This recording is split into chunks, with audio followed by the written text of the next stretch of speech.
Hi everyone and welcome to Mr. Nightbleed. Before we dive into tonight's story, here's something interesting. Did you know that people who click subscribe are way more likely to actually finish the story and not get distracted? It's like your brain locks in for the ride. So go ahead, hit that subscribe button right now and let YouTube keep serving you more of these dark tales every night. Also, drop a comment below telling me where you're watching from and what time it is there. I love seeing how far these stories travel. Now, let's begin.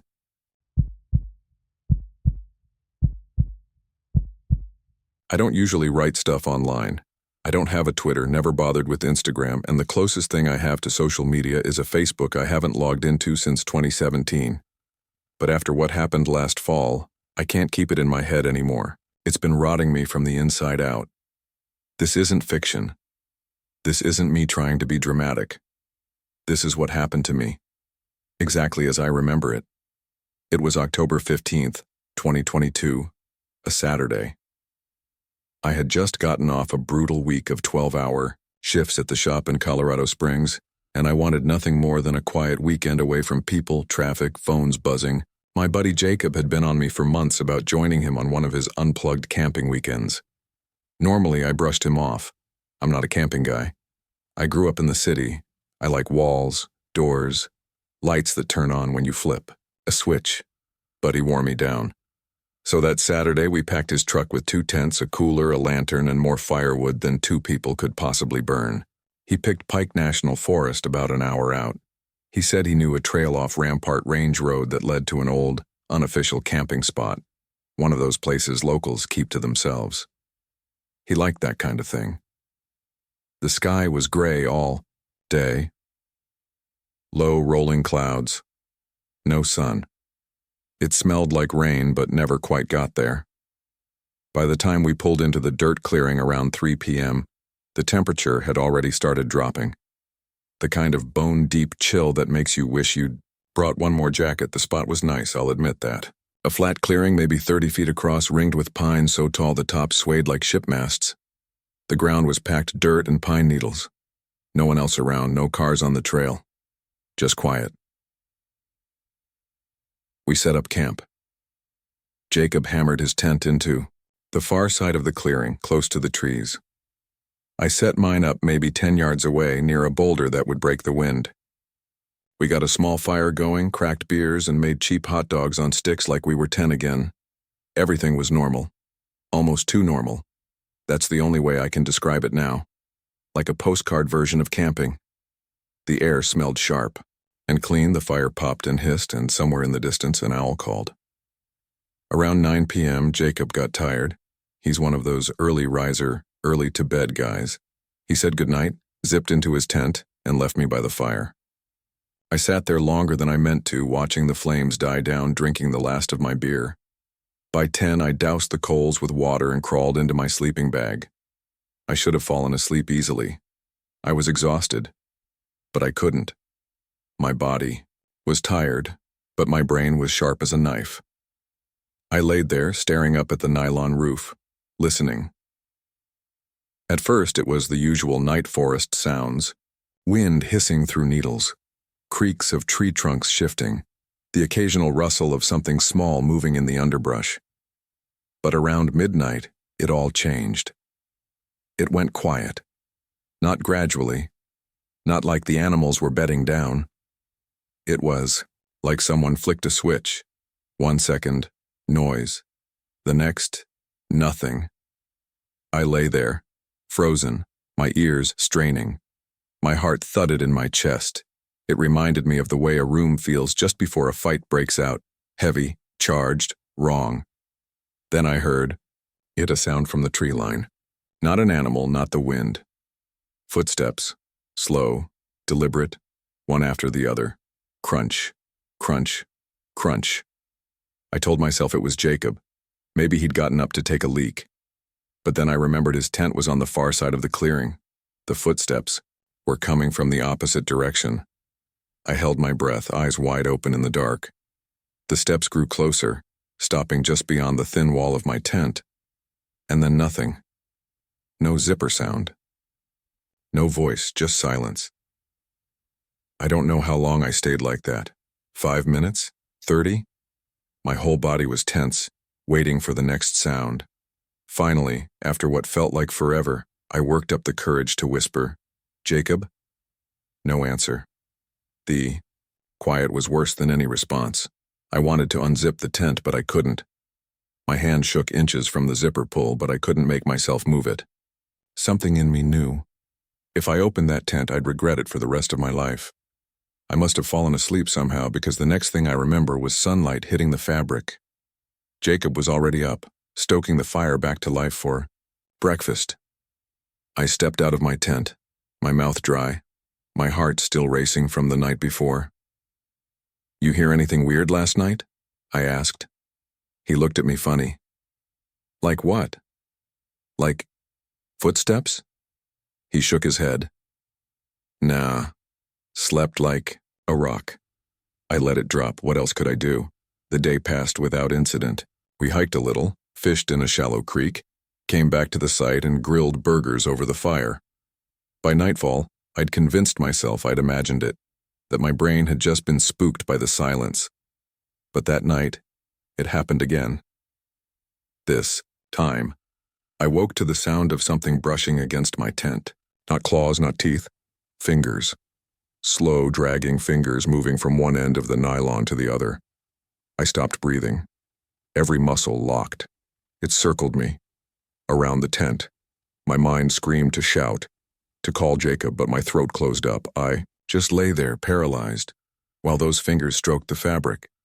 At one point, they pressed in hard enough to bow the tent wall inward. I could see them outlined against the faint moonlight.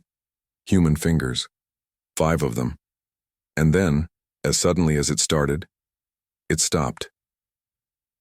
The silence that followed was worse than the sound. I don't know when I finally blacked out, but the next thing I remember was Jacob shaking my shoulder the next morning. He said he'd been calling my name for 10 minutes. He laughed when he saw my face. "You look like you didn't sleep a damn second." I didn't tell him. I couldn't. We left that afternoon. I insisted. He argued at first, said we'd only just gotten there, that it was a waste to pack up. But something in my voice must have gotten through because he gave in. We drove back in silence. That night, in my own bed, I thought I'd be safe. 4 walls, a locked door, the hum of the fridge in the next room. But just after 3 a.m., I woke up. The house was silent, and from the dark corner of my bedroom, I heard it. Crunch, crunch. Slow footsteps, moving closer.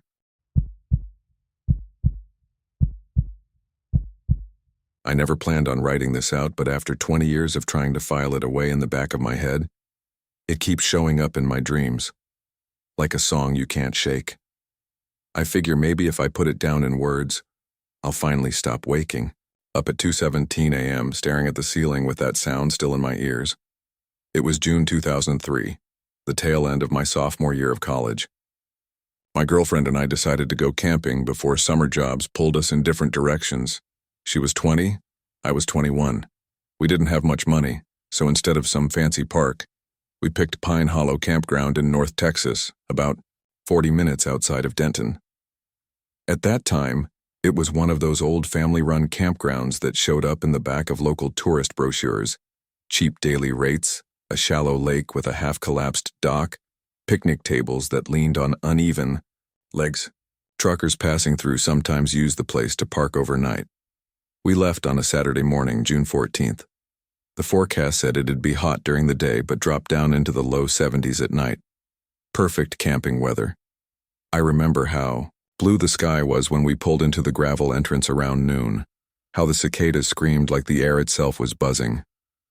The campground was nearly empty.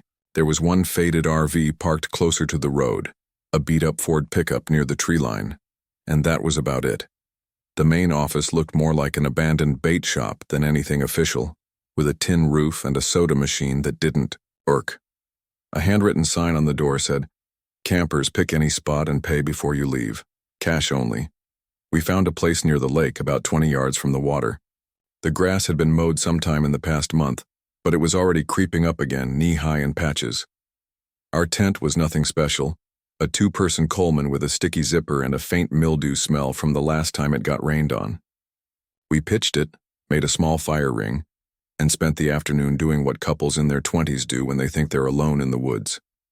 By the time the sun slid down behind the trees, we were sitting by the water eating cheap hot dogs and drinking warm beer. I remember the way the lake looked in the twilight, flat and dark, reflecting the first stars.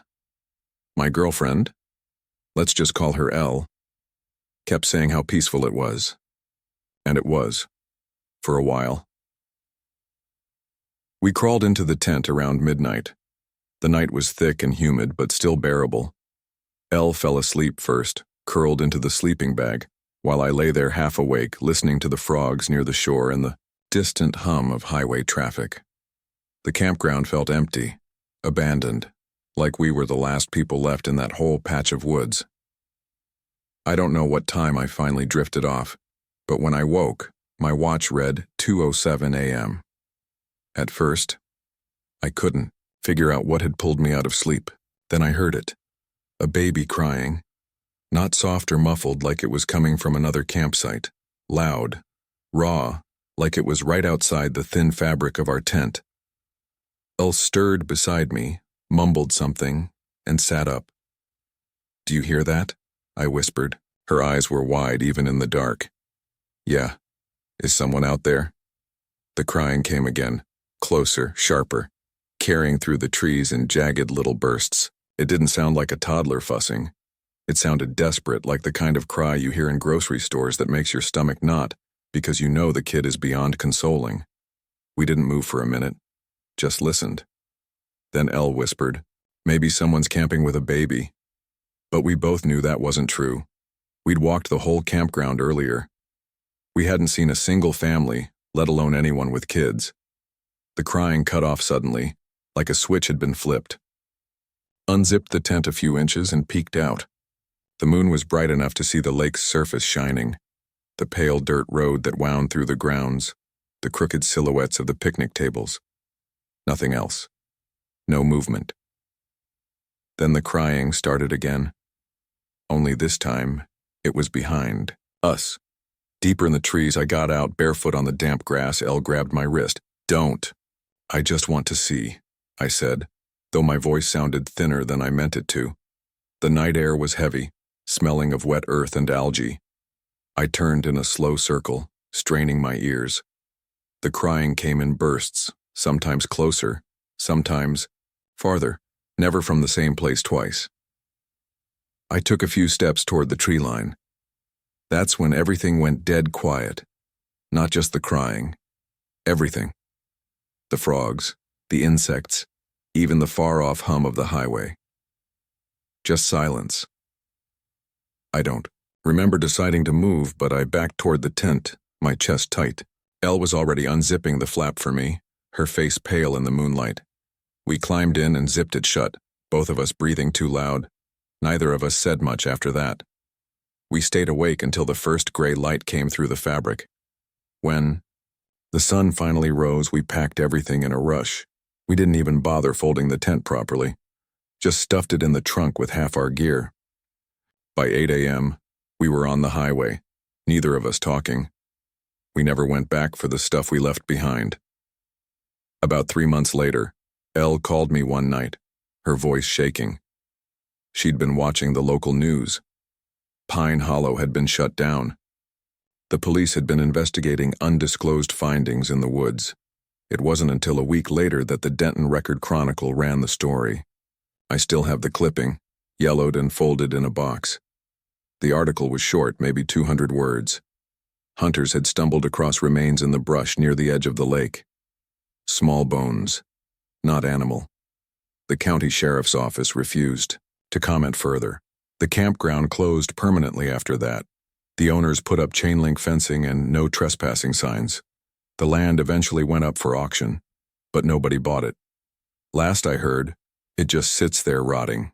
The dock collapsed into the water, the weeds swallowing the picnic tables. Elle and I broke up not long after. Life took us in different directions. I don't think the incident caused it, but I do think neither of us wanted to talk about what happened that night. For years I tried to convince myself it was some kind of sick prank, or maybe a recording, left in the woods to scare people. But the way it shifted, the way it circled us, the way the whole forest went silent afterward, I've never been able to explain that part. And here's the thing that keeps me awake. Babies don't cry like that unless they're alive. The sound is wet, urgent, full of breath and body. What we heard that night wasn't a ghostly wail echoing from the past. It was something alive in those woods, something that wanted us to follow. I don't know if it wanted to be found, or if it wanted us to end up like whatever those hunters stumbled on later. All I know is we left before sunrise, and sometimes I wonder what would have happened if I'd gone a few steps deeper into those trees, barefoot in the damp grass, following the sound, because part of me still swears it wasn't just crying, it was calling.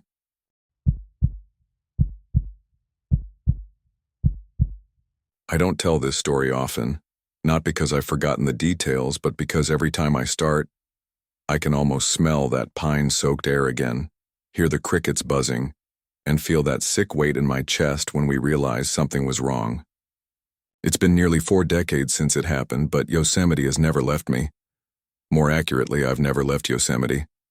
A part of me is still up there, frozen in the dark, waiting for a sound that never came. It was August of 1987, late summer, the last stretch of freedom before we all had to head back to college. I was 21, sunburnt from a season of working construction in Sacramento, and looking forward to nothing more than a weekend in the backcountry with my friends. There were 6 of us. Me, my girlfriend at the time, Melissa, my buddy Daniel, a wiry kid with glasses who loved bad jokes, 2 brothers named Mike and Aaron, and a quieter girl named Sarah who tagged along because she was dating Aaron. We weren't experienced hikers by any means, but Daniel had grown up camping with his family and convinced us that we didn't need a designated site. The best part of Yosemite isn't the roads or the lodges, he said that first night as we lugged our packs into the trees. It's the places where nobody goes. He grinned, adjusting his glasses, sweat streaking his shirt. Trust me, you'll never forget it. He wasn't wrong about that. We hiked in a couple of miles from the trailhead, far enough that the chatter of other campers thinned out into silence. The air was thin and cool, scented with pine sap and damp moss. The sun slipped between the peaks, throwing the valley into shadow. We found a little clearing beside a creek, just wide enough for 4 tents, and set up camp. The ground was soft, with pine needles, and when the fire finally caught, sparks spiraled up into the dark like fireflies. That first night felt perfect. We drank warm beer from our packs, passed around a cheap bottle of whiskey, and told stories until our throats were raw. I remember Melissa laughing so hard at one of Daniel's dumb impressions that she spilled her drink into the dirt. The fire popped and Mike played his harmonica badly, but we all clapped along anyway. Nothing felt dangerous. Nothing felt wrong. I went to bed around midnight, zipping myself into the orange tent I shared with Melissa. I remember hearing the others' muffled laughter fade as they crawled into their own shelters. 4 tents in a loose circle, doors facing inward like wagons in an old western. Daniel's tent was yellow, a cheap dome style that flapped whenever the wind shifted. He was in it alone. I saw the glow of his flashlight as I drifted off, a vague shadow moving behind the fabric. By the time I woke again, the world had changed. Morning sunlight filtered through the trees. The air smelled like cold water and ashes from our fire, long dead. Birds chattered, insects buzzed. I unzipped the tent carefully, trying not to wake Melissa, and stepped out into the clearing. The first thing I noticed was how quiet it was, quieter than it should have been with 6 people around. No voices, no laughter, no sound of someone rattling pots for breakfast. Just silence. Then I looked around. There were 3 tents. I froze. My breath caught halfway out of my lungs. Where Daniel's yellow dome had stood just hours earlier, there was only flattened pine needles, as if nothing had ever been there. No scraps of nylon, no poles, no backpack leaning against the side. Just empty space. I thought maybe I was misremembering, maybe in my haze of whiskey and smoke I had imagined the arrangement. But no, 4 tents? I was sure of it. We had even joked about how his bright yellow one looked like a giant banana in the middle of the woods. "Melissa," I whispered, ducking back inside. She stirred, rubbed her eyes. "Get up. Something's wrong." Within minutes, all of us were standing in the clearing, blinking against the sunlight, staring at the gap. "Where the hell is Daniel?" Mike asked, voice already sharp with panic. "Maybe he moved?" Sarah offered, though even she didn't sound convinced. "Why would he move in the middle of the night?" Aaron muttered. He crouched, running his hand across the ground where the tent should have been. "There's nothing here, no tracks, nothing." We spread out calling his name. At first it was casual, joking like maybe he'd gone to take a leak by the creek and fallen back asleep. "Danny, come on, man, breakfast." But the longer we shouted, the less it felt like a joke. By the time we regrouped, our throats were dry. I walked the creek bed, scanning for footprints, scraps of fabric, anything. The dirt was hard-packed, and I saw only our own boot marks from the night before.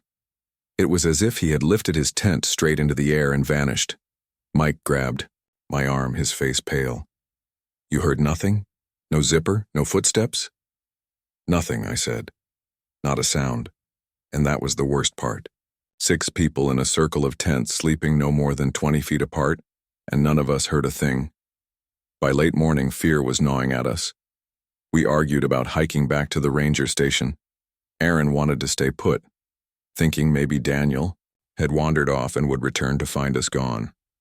Melissa suggested leaving markers or notes. In the end, we split. Mike and Aaron hiked back toward the trailhead to get help, while the rest of us stayed, combing the trees in widening circles. Hours passed. The sun climbed, then sagged again toward the peaks. My voice cracked from shouting his name. Every time I turned, I expected to see the flash of yellow nylon between the trees, or Daniel stumbling back with some wild story about getting lost. But nothing moved. Not even the deer we had seen the day before. It was as though the forest itself was holding its breath. By the time the rangers arrived that evening, the clearing looked exactly as it had when I first stepped out of the tent. 3 shelters, a cold fire pit, and a patch of flattened needles where Daniel's tent should have been. They questioned us separately, made notes, radioed for more men. Dogs were brought in. They scoured the forest for weeks. They found nothing. Not a shoe, not a sleeping bag, not even one of his dumb t-shirts with the faded band logos he always wore. Daniel was gone. We were sent home, hollow-eyed and shaken, our stories picked apart by investigators who looked at us like we were hiding something. My parents didn't believe me when I said I had heard nothing that night. Melissa and I broke up a few months later. She never wanted to talk about Yosemite again. Life moved forward, but a part of me stayed stuck in that clearing, staring at the empty space where a tent used to be. I didn't return to Yosemite until years later, sometime in the mid-90s. I thought maybe going back would help, that I could make peace with the place. I hiked a different trail, alone this time, carrying only a small pack. The forest looked the same, green, endless, indifferent. But as I lay in my tent that night, I felt an unease I couldn't shake. The wind shifted, and for a moment I swore I saw a faint yellow glow between the trees far off the trail, like the warm light of a lantern, or a flashlight bouncing against nylon. I didn't move. I didn't breathe. I just stared until it winked out, leaving me in the dark with my pounding heart. I left at dawn and never went back. Over the years, I've read stories online, people claiming to have seen strange tents deep in the backcountry, far from the marked trails. Some say they approach, but the tents vanish as they draw near like smoke scattering. Others say they hear voices at night, soft laughter carried on the wind, only to wake and find themselves completely alone. I don't know what happened to Daniel. I don't know how an entire tent, a person, and all their belongings could vanish, without a sound. But I do know this. Sometimes, when I close my eyes at night, I can still see that glow. A yellow tent, lit from within, waiting in the dark. And I know, with a certainty that chills me, that if I ever stepped closer, it wouldn't vanish, it would open.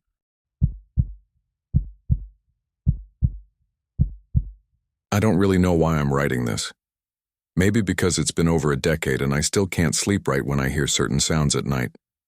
I live in Houston now, far from the woods, far from the lake, but there are still evenings when a tree branch scrapes my window or a dog claws at a door and I feel my whole body seize up. My wife doesn't understand it, my son doesn't remember it, but I do, and it's carved into me in a way that hasn't healed. It was June 17th, 2011, a Friday. I remember because I'd taken the day off work. My son, Daniel, had just finished 4th grade, and I wanted to celebrate the start of summer with him the way my dad used to with me. No big plans, just a weekend of camping and fishing at Lake Livingston State Park, about an hour and a half north of Houston. It's a popular spot, especially in the summer, but I deliberately chose one of the smaller, more wooded campsites, away from the RVs and the family's blasting music, just me and my boy, the water, and a couple of days of peace. The day had been beautiful, hot, but not unbearable. The sky was clear except for a few wisps of white cloud.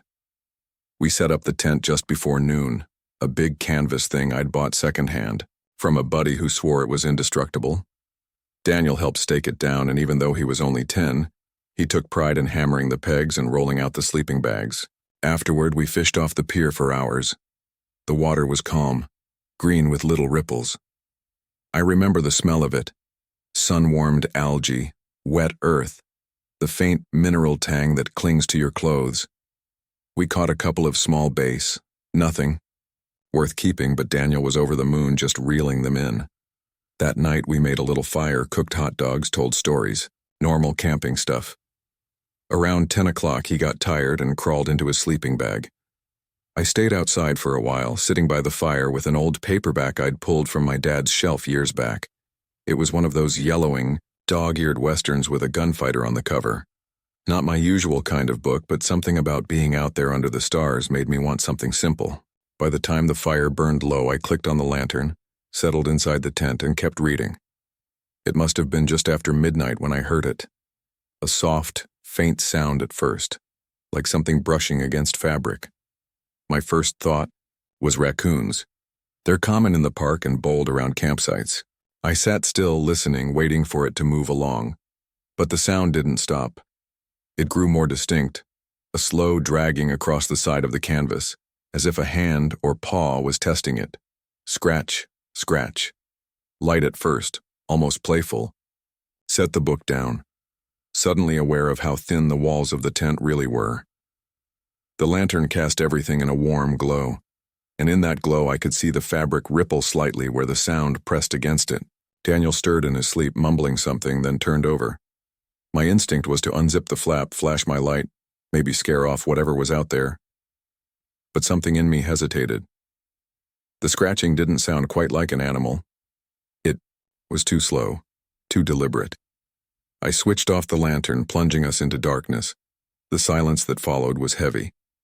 My ears rang with it. I held my breath, straining to hear. For a moment, nothing. Then the sound started again, but not in the same place. Now it was on the opposite side of the tent, lower down near the ground.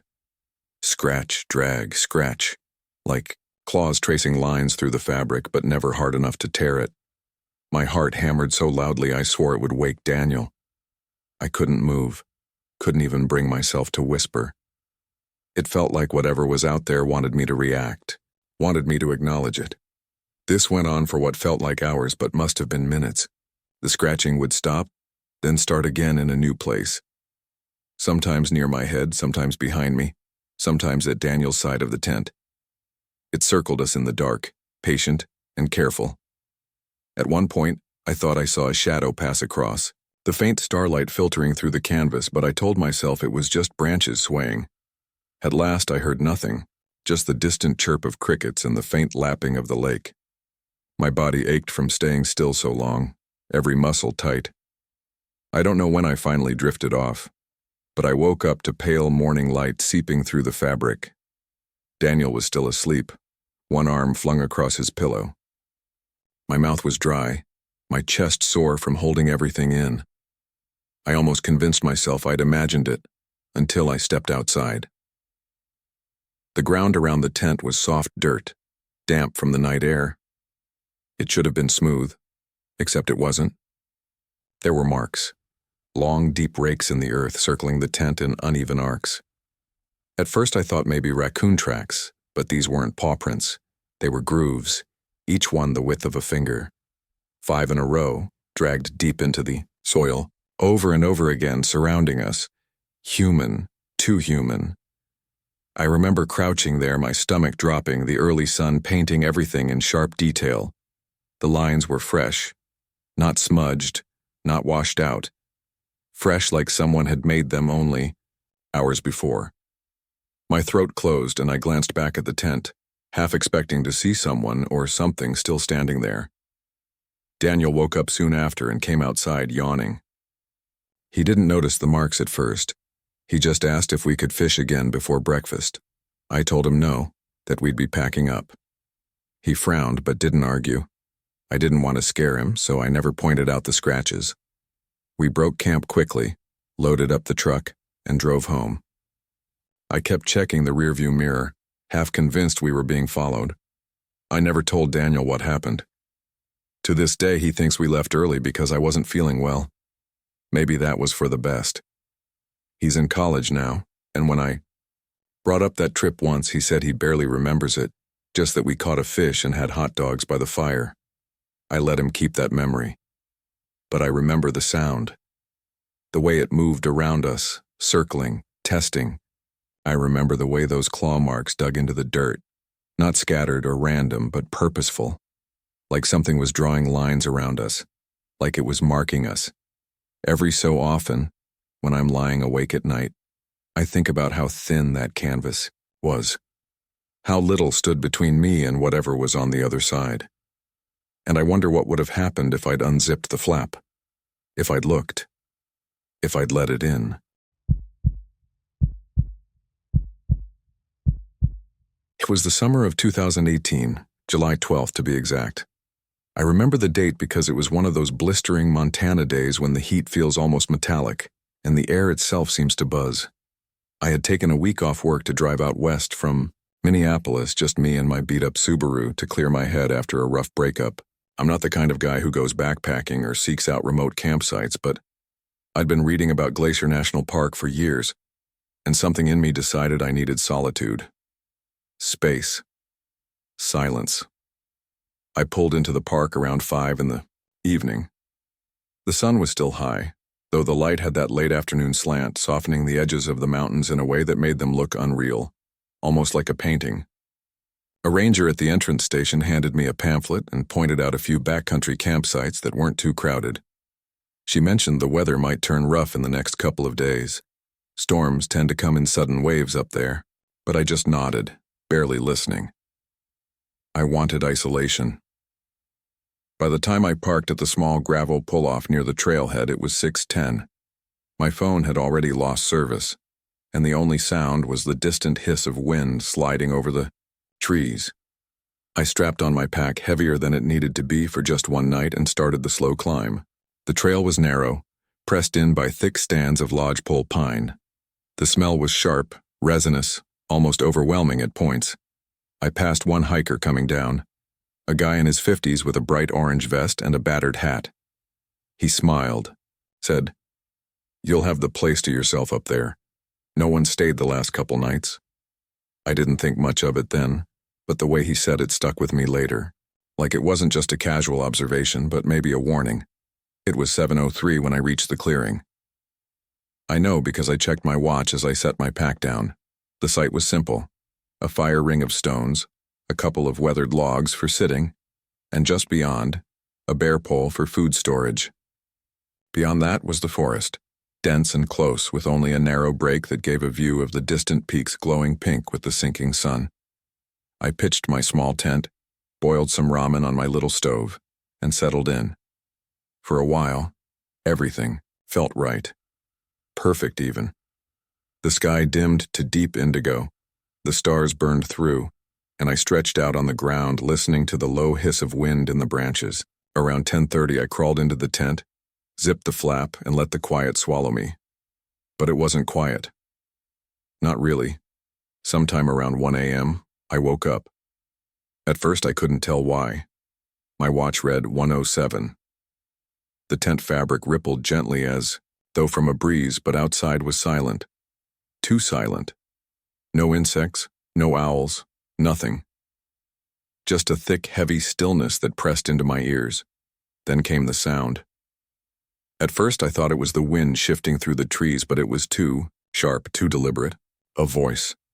A man's voice, faint, carrying through the branches like it was coming from far off, just a single word. Help! I froze, sitting up in my sleeping bag, heart knocking hard against my ribs. The voice came again, slightly louder. Help! It didn't sound panicked. That was the strangest part. It wasn't a scream or a shout, just that one word, flat and steady, like someone testing the air. I unzipped the tent just enough to peer out. The clearing was bathed in pale moonlight. Nothing moved. The trees stood dark and silent. I sat there for what felt like hours, but was probably less than 10 minutes, clutching my flashlight without turning it on, breathing through my nose to stay quiet. Then, again, help. This time closer. Don't know what possessed me, but I whispered, hello? The second the word left my mouth, regret flooded me, because the reply came almost instantly, not from the direction I expected, but from behind my tent, low and close, a voice almost identical to mine, mimicking the same quiet tone. Hello? I spun, shining my light out the flap, but the beam caught nothing, just empty space, the bare pole, the trees beyond. My heart was rattling so hard it made my vision pulse. I zipped the tent shut, crawled back into the sleeping bag, and sat there with the flashlight clutched against my chest until the sky began to gray. At 6:12 a.m., I packed everything. I didn't even eat breakfast. I just shoved my gear into the pack, tied it down haphazardly, and started down the trail. Every step I expected to hear footsteps behind me. Every bend I imagined a figure waiting. But the forest stayed still, hushed, as though holding its breath. When I reached the gravel lot, my Subaru sat alone, faintly dusted with pine pollen. I tossed my pack inside and slammed the door, heart still hammering. Here's the thing, though. I should have left right then. Driven out, found a diner, forced myself to laugh it off. But instead I just sat there, gripping the steering wheel, staring at the trailhead. Because from the trees, far enough back that I couldn't see anyone, but close enough the sound carried clear, came that same voice again. Help. Only, this time it wasn't far away. It wasn't faint. It was right at the tree line. I turned the key, peeled out down the gravel road, and didn't look back. I didn't tell anyone about it for a long time. Not until last year, when I stumbled across an old ranger's log online. 1974. A couple had camped near Glacier, same area I was in. A storm hit. The husband went out to check the food packs and never came back. Search teams found his tracks ending abruptly in a clearing. No drag marks, no blood. Just gone. The wife swore she heard him calling for help all night, and hikers, even decades later, report the same thing. A man's voice, flat and steady, drifting from the trees. I still hear it sometimes. Not in the woods, but in my head when I'm alone at night. The exact tone, the exact pause. Help. Like it's waiting for me to answer again.